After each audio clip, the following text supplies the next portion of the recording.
Good morning. My name is Jack Kerfoot, and the title of my podcast today is The Role of Oil in the United States. In 1941, the United States produced approximately 60% of the world's oil supply. In 1941, the United States was the equivalent of a modern-day OPEC. Japan's attack on the United States on Pearl Harbor on December 7, 1941, was precipitated by the United States stopping all oil supplies or exports to Japan. The United States stopped oil supplies to Japan because of Japan's invasion of China. After World War II, the United States experienced a major economic growth period. By 1950, the United States was producing 5.4 million barrels of oil a day, but were consuming over 6.4 million barrels a day. The average price of oil in 1950 was $2.78 per barrel. The average price for gasoline in 1950 in the United States was 27 cents, which is the equivalent of $2.14 a gallon when the price is adjusted for inflation. In the 1950s, the United States became a net oil importing country. However, global oil supply, or actual oversupply, demand, and competition between the oil companies kept the oil and gas prices relatively flat.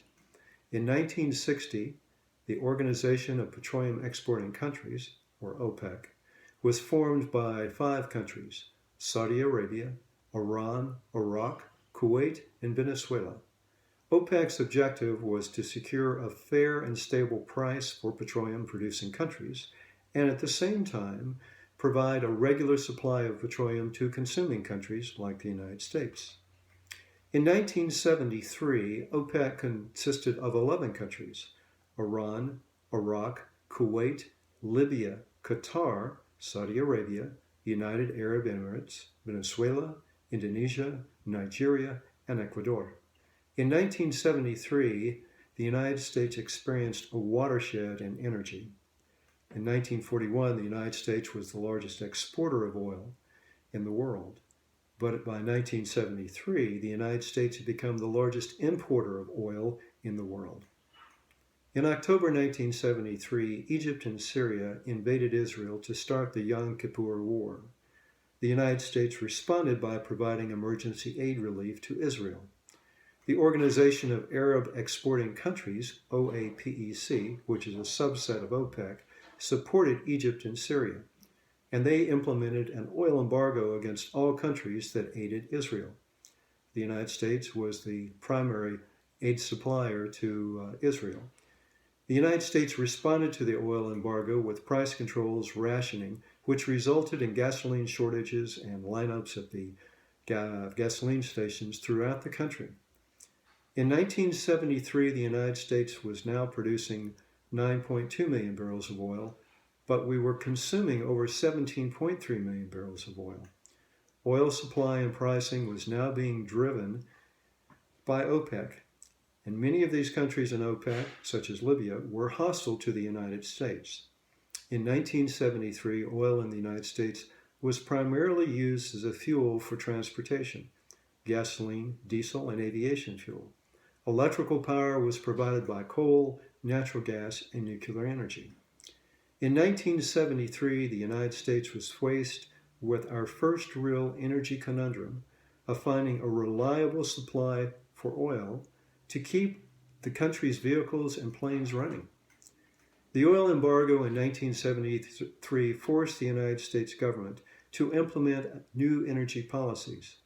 These policies focused on reducing dependence on foreign oil imports, providing incentives for domestic fossil fuel production, supporting development of nuclear plants, establishing a strategic oil reserve, and investing in renewable energy research and development.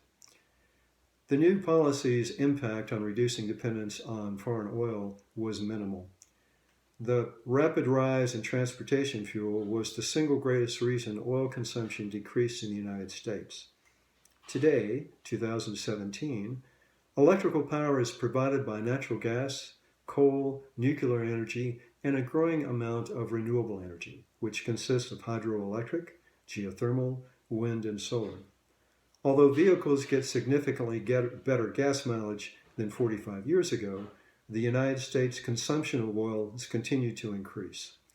While electric cars may solve America's addiction to oil for fuel, electric cars will shift the demand from oil to the fuel used in our regional power plants.